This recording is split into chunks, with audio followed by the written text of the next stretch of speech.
Right. Hello, everyone. So let's look at Hertz Global Holdings. This is our agendas. And Hertz is a world-famous car rental giant. Currently, they are going through a difficult operational restructuring. So on financial report 2025, Hertz reported $8.5 billion in revenue, which is much lower than main competitor Avis. And more importantly, the company suffered $747 million net loss. So it's mainly due to a failed growth strategy. As you can see from the bottom, the ends of metrics, Hertz tried to massive move into EVs, but this failed. Now the turnaround strategy is simple. They are selling off their unprofitable EV fleets, absorbing the losses, and returning to traditional internal combustion engine vehicles just to survive. So we've used Porter's five forces, and the supplier power is high, and Hertz was heavily exposed to Tesla's price changes. And for the industry, rivalry is high.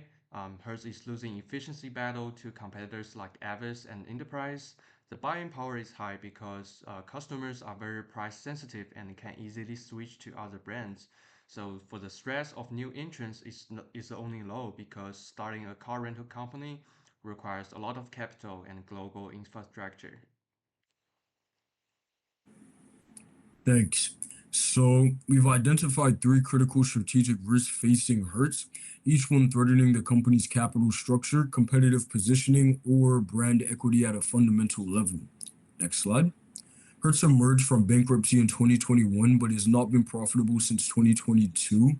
Is carrying 16.3 billion in debt, more than its entire annual revenue, and both the S&P and Fitch have downgraded it to a B minus with a negative outlook.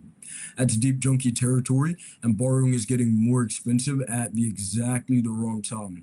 Next slide. On the downside, Hertz faces over 500 million in additional lawsuits, tightening debt covenants, and only 1.5 billion in liquidity. Any macro shock could trigger a second bankruptcy. On the upside, Bill Ackman's Pershing Square took a 19.8% stake in April of 2025, and Hertz improved profitability by 2 billion year over year. If they can refinance near-term debt, this is survivable. Next slide. Fresh out of bankruptcy, Hertz ordered 100,000 Teslas. It became a $2.9 billion disaster. Repair costs were double those of gas cars. Consumer demand was far weaker than expected, and Tesla's own price cuts wiped out the resale value of Hertz fleet, forcing them to replace 60% of all of their vehicles. Next slide. The lasting damage isn't just financial. While Hertz was in damage control, Avis secured a Waymo partnership. Hertz is now structurally behind in the autonomous vehicle race. The upside is that the EV sellout is complete. Depreciation is back on target at 300 per vehicle per month, and their fleet is the youngest it's been in a decade. Next slide. So the third risk is reputational. Hertz has had two major national scandals in 3 years, a $168 million settlement for falsely arresting customers, and now a congressional investigation into AI. Damage scanners that build customers with no human review. In a commoditized market, these aren't just PR problems, they're directly cost revenue. Next slide. So the downsides are cumulative. Enterprise dominates the trust, and each scandal gives corporate clients a reason to switch. But the upside is that these are self-inflicted wounds, which means they're fixable. Their net promoter score already improved by 50% in 2025. Adding human oversight and AI scanner alone could turn it from a liability into a differentiator. Next slide. So a debt wolf filled with EV debt and a damaged brand. Now let's look at how Hertz can mitigate each of these risks. Now, let me show the risk mitigation techniques. And for the first risk, the Hertz should act faster to protect its cash position. The company should refinance near-term debt as early as possible and extend the mature data. And this can reduce the short-term pressure and Hertz should also control the capital spending more strictly and keep clear cash limits. In addition, the company should run monthly stress tests for the problem like recession and price decline and lower residual value. Finally, Hertz should improve the field utilization and use the more disciplined pricing and control costs better. And this step matter because they reduce liquidity pressure and improve financial flexible and lower the chance of any other slope increases. Next one, please. For risk two, the herd should more careful strategy, and instead of making one very large bet again, and it should start with small pilot projects, and it should also use the supply diversification, and so it does not depending too much on one car maker. And Hertz should adopt more flexible field contracts and should build the needed charging, repair, and customer supporting system before expanding EV business again. It should also look for the strategic partner in EV field services, and this action can reduce the capital allocation mistakes and improve the field flexible and help Hertz react faster to market demanding and resell the value changes. Next one, please. For the risk three, the Hertz must rebuild its trust. Any AI-based damage charge should go through the manual review before it's sent to customers. The company should also create a clear and fair dispute processes and strengthen the customers' protection policies and train the staff better. At the same time, the Hertz needs stronger AI governance standards and a trust building program focused on the service, customers, and business relationships.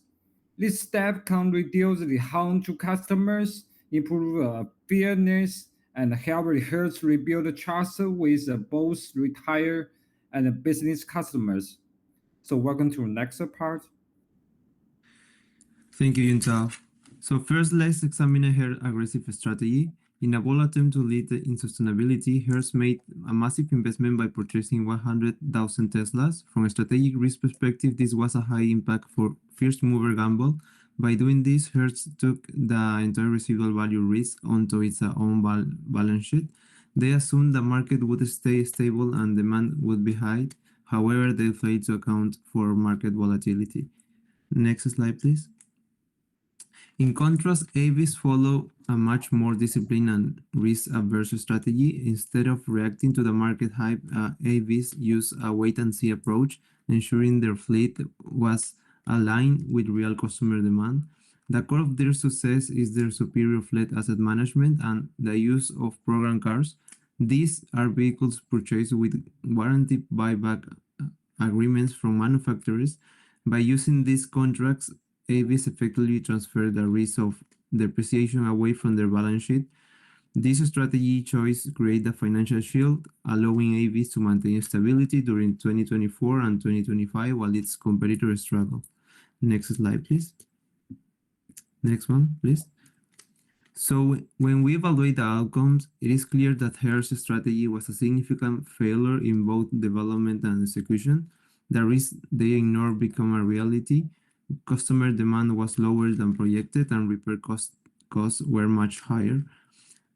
This forced Hertz to liquidate 20,000 electric vehicles, one third of their EV fleet, at a massive loss.